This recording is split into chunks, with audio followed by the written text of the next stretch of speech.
Bismillahirrahmanirrahim. Assalamualaikum warahmatullahi wabarakatuh. Sebelumnya, perkenalkan saya Irma Fitriani dengan NIM 12250325541.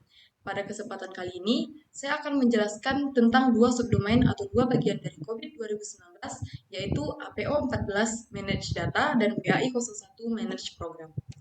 Sebelum memasuki pembahasan kedua subdomain tersebut, ada pun latar belakang dari pembahasan kali ini.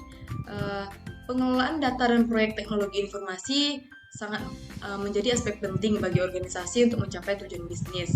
Maka COVID 2019 sebagai framework menjadi panduan dalam mengelola data melalui subdomain APO 14 dan BAI 01. Namun, masih banyak organisasi yang mengalami kendala dalam implementasi kedua subdomain ini, baik dari aspek keamanan data, kualitas informasi, maupun efektivitas manajemen proyek TI. Oleh karena itu, penting untuk menganalisis bagaimana penerapan APO 14 dan BAI 01 ini dapat ditingkatkan menjadi lebih baik. Pengertian dari subdomain APO 14. Subdomain APO 14 ini berfokus pada pengelolaan data secara menyeluruh untuk memastikan pemanfaatan aset data organisasi secara efektif, yang mana domain ini mencakup berbagai aspek dalam siklus hidup data, mulai dari penciptaan, penyimpanan, pemeliharaan, hingga pengarsipan dan penghapusan data. Nah, tujuan dari APO 14 ini untuk memastikan data dikelola dengan baik, menetapkan strategi dan metode untuk menjaga akurasi, konsistensi, dan keandalan data dalam organisasi, serta memastikan data berkualitas tinggi dalam pengambilan keputusan yang lebih baik. Nah, di dalam subdomain APO 14 ini terdapat lagi beberapa bagian, mulai dari APO 14.01 yang mana itu menentukan strategi manajemen data. Terdapat beberapa aktivitas utama, mulai dari mengidentifikasi kebutuhan, menyusun kebijakan, dan menentukan peran dan serta tanggung jawab dalam manajemen data. Kemudian ada APO 14.02 yang mana APO 14.02 ini menetapkan kamus bisnis atau bisnis glossary, yang mana akan mendefinisikan standar penamaan dan klasifikasi data. Kemudian ada APO 14.03 yang menetapkan proses manajemen metadata untuk mengidentifikasi jenis metadata yang diperlukan dan memastikan metadata diperbarui dan dikelola secara berkala. Kemudian ada APO 14.04 yang menjamin kualitas data, menentukan standar kualitas data dan melakukan tindakan korektif terhadap data yang tidak memenuhi standar. Ada APO 14.05 menetapkan metodologi, proses, dan alat profiling data, yang mana mengidentifikasi sumber data dan menggunakan alat serta teknik memahami karakteristik data. Kemudian ada APO 14.06 yang melaksanakan penilaian kualitas terhadap data. Ini menguji dan menganalisis terhadap data untuk mengukur kualitasnya. Kemudian ada APO 14.07 menentukan pendekatan dan pembersihan data, yang mengidentifikasi data, mana data yang redundan atau data yang tidak akurat. Kemudian ada APO 14.08 yang mengelola siklus hidup data, yang menjadi kebijakan dan prosedur penyimpanan serta penghapusan data.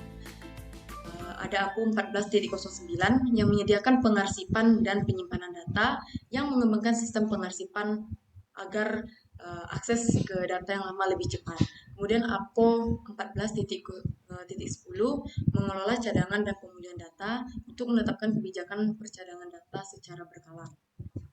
Contoh implementasi dari APO 14 ini yaitu analisis rekomendasi untuk meningkatkan nilai capability level domain APO 14 pada COVID 2019 pada suatu instansi XYZ yang bertanggung jawab atas sistem pajak dan retribusi daerah. Penelitian ini mengevaluasi tingkat kematangan manajemen data dengan capability level test yang menunjukkan bahwa instansi XYZ ini berada pada level 3, menandakan proses manajemen data sudah terstruktur, namun masih dapat ditingkatkan. Kemudian masuk kepada subdomain yang kedua, yaitu BAI 01 tentang manage programs. Subdomain BAI 01 ini berfokus pada pengelolaan program dan proyek dalam suatu organisasi yang mencakup perencanaan, pelaksanaan, pengawasan, hingga evaluasi proyek agar dapat memberikan hasil yang optimal dan sesuai dengan tujuan bisnis.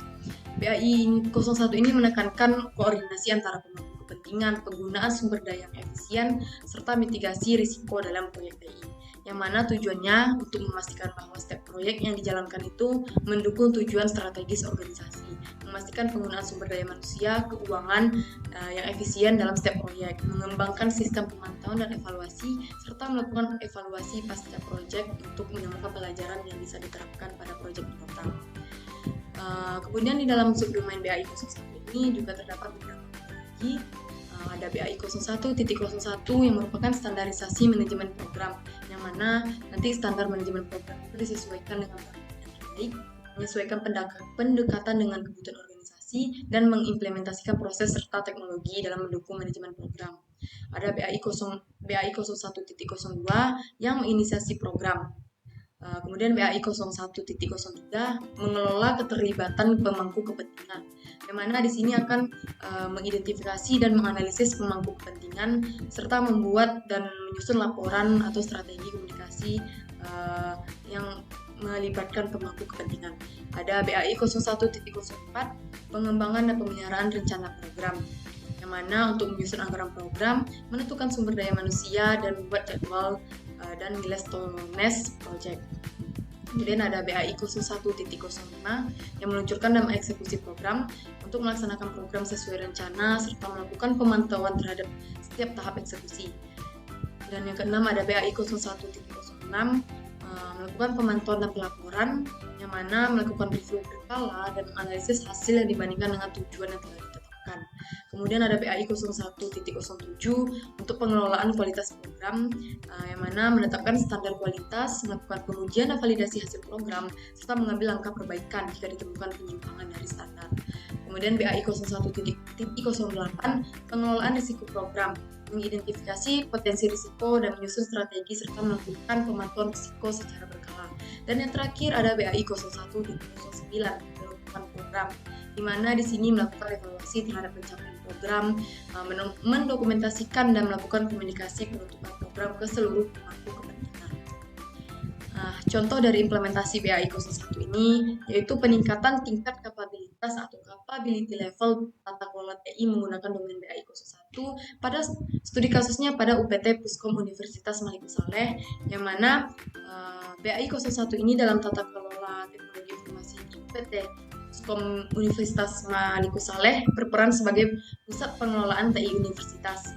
Dengan menggunakan COVID 2019, capability level dalam pengelolaan proyek TI ini mencakup perencanaan, eksekusi, dan evaluasi proyek, yang mana hasil penelitian menunjukkan bahwa capability level rata-rata pada domain BAI adalah 2,68, yang berarti proses telah dikelola tetapi masih perlu ditingkatkan ke level yang lebih matang.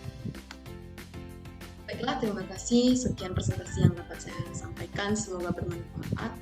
Terima kasih atas segala perhatiannya. Saya akhiri. Wassalamualaikum warahmatullahi wabarakatuh.